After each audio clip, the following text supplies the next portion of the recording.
তো নমস্কাৰ সকলোকে আকবাৰ স্বাগতম জনাইছোঁ মোৰ চেনেললৈ। তো আজি মই দেখাম আপুনি আপোনাৰ ফেচবুক একাউণ্টটো যদি পাৰ্মানেণ্টলি ডিলিট কৰিব বিচাৰে তো আপুনি কিদৰে কৰিব। যিকোনো ৰিজন হ'ব পাৰে, হয়তো আপুনি ভাবিছে মোৰ ফেচবুক একাউণ্টটো কোনোবাই ইউজ কৰি আছে বা কোনোবাই হেক কৰিছে, বা আপুনি আপোনাৰ ফেচবুক একাউণ্টটো যদি এনেই খুলিছিলে বা মই এইটো ডিলিট কৰোঁ তো আপুনি কিদৰে কৰিব। মই সকলোখিনি দেখাই যাম। আপোনাৰ দুটা দেখাম। এটা হ'ল আপুনি যদি ভাবে মই পাৰ্মানেণ্টলি ডিলিট কৰোঁ কিদৰে কৰিব মই দেখাই যাম, লগতে আপোনাৰ দেখাম আপুনি ভাবে কেইদিনমানৰ কাৰণে মই আপোনাৰ যিটো ফেচবুক একাউণ্টটো ডিএক্টিভেট কৰি থওঁ সেইটো কৰিব পাৰিব মই দেখাই যাম। বন্ধুসকল আপোনালোকে ভিডিঅ'টো স্কিপ নোহোৱাকৈ চাই যাওক, মই সকলোখিনি দেখাই যাম। তো ভিডিঅ'টো আৰম্ভ কৰিছোঁ। তো বন্ধুসকল আপোনালোকক মই দেখাই আছোঁ আপোনাৰ যিটো ফেচবুক মেইন একাউণ্টটো কিদৰে ডিলিট কৰিব। তো আজি মই আপোনালোকক অনলি পেজ ডিলিট কৰা নেদেখাওঁ। তো আপোনালোকে যদি ভাবিছে যে পেজ কিদৰে ডিলিট কৰিব, তো মোৰ নেক্সট ভিডিঅ' আহি আছে, তো আপোনালোকে ভিডিঅ'টো চাই ল'ব। আজি মই দেখাম অনলি আপোনাৰ যিটো মেইন একাউণ্ট কিদৰে ডিলিট কৰিব। তাৰ কাৰণে আপুনি ইয়াত থ্ৰী ডটটো ক্লিক কৰিব।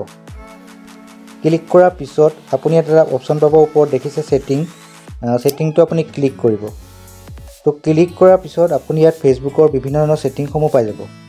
তো মই ইয়াত বেলেগ ছেটিং একো দেখাবলৈ নাই, মই যিহেতুকে আপোনালোকক আপোনাৰ যিটো মেইন একাউণ্ট কিদৰে আপুনি ডিলিট কৰিব দেখাম। তাৰ কাৰণে আপুনি প্ৰথম যিটো পাইছে পাৰ্চনেল ডিটেইলছ, সেইটো আপুনি ক্লিক কৰিব। ক্লিক কৰাৰ পিছত আপুনি ইয়াত আপোনাৰ যিটো প্ৰফাইলটো আপোনাৰ খোল খাই যাব।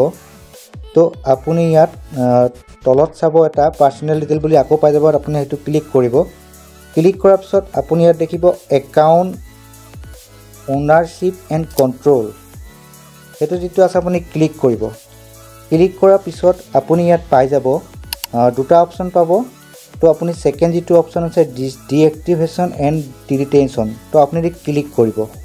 তো ক্লিক কৰাৰ পিছত আপুনি যিটো আপোনাৰ প্ৰফাইলটো এবাৰ ক্লিক কৰাৰ লগে লগে আপুনি ইয়াত পাই যাব দুটা পাব। এটা আছে আপোনাৰ ডিএক্টিভেট ইয়ৰ একাউণ্ট, সেইটো হ'ল আপুনি কেইদিনমানৰ কাৰণে যদি আপোনাৰ একাউণ্টটো কেইদিনমানৰ কাৰণে ডিএক্টিভেট কৰি থ'ব বিচাৰে তো আপুনি ইয়াত ডিএক্টিভেট কৰিব পাৰে।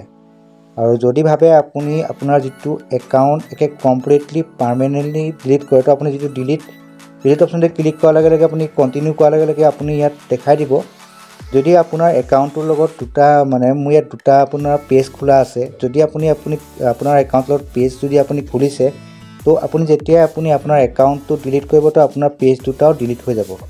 তো মই দেখাই দিছোঁ, সেইকাৰণে মই এইটো কণ্টিনিউ কৰাৰ লগে লগে আপুনি ইয়াত ৰিজনটো দেখাব লাগিব আপুনি আপোনাৰ ফেচবুক একাউণ্টটো কিয় কাৰণে ডিলিট কৰে। আপুনি ইয়াত বিভিন্ন ধৰণৰ পাই যাব, যে আপোনাৰ ইয়াত পাব যে কোনোবাই যদি মানে হেক কৰিছে আপোনাৰ একাউণ্টটো, তো আপুনি এইটো ক্লিক কৰিব পাৰে। বা আপুনি যদি ভাবিছে নাই ফেচবুকটো মোৰ আপোনাৰ কিবা ছেফটিৰ কাৰণে যদি কৰে, আপুনি যিটো থাৰ্ড অপশ্যন পাইছে সেইটো আপুনি ক্লিক কৰিব পাৰে।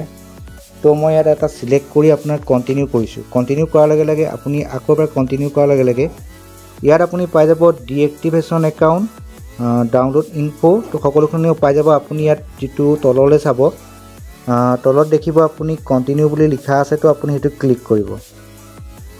তো ক্লিক কৰাৰ লগে লগে আপুনি ইয়াত আপোনাৰ যিটো প্ৰফাইল পাছৱৰ্ডটো দিব লাগিব, মানে আপোনাৰ পাছৱৰ্ডটো দি পেলাই আপুনি যেতিয়া কণ্টিনিউ কৰিব তো আপোনাৰ যিটো একাউণ্টটো আপোনাৰ সম্পূৰ্ণ ডিলিট হৈ যাব। তো বন্ধুসকল আপোনালোকে এনেদৰে আপোনাৰ যিটো একাউণ্ট মানে ফেচবুক মেইন একাউণ্টটো আপুনি নিজৰে ডিলিট কৰিব পাৰে। আৰু যদিহে আপুনি বিচাৰে যে আপোনাৰ অনলি আপোনাৰ পেজ যিটো খুলিছে আপুনি সেইটো ডিলিট কৰিব বিচাৰে, তো মই নেক্সট ভিডিঅ'ত দেখাই আছোঁ, আপোনালোকে মোৰ ভিডিঅ'সমূহ চাই ল'ব। তো বন্ধুসকল আজিলৈ ইমানেই। তো যদি ভিডিঅ'টো চাই ভাল লাগিল তো লাইক কৰি দিব আৰু মোৰ চেনেলটো ছাবস্ক্ৰাইব কৰি থ'ব। তো আজিলৈ বাই বাই।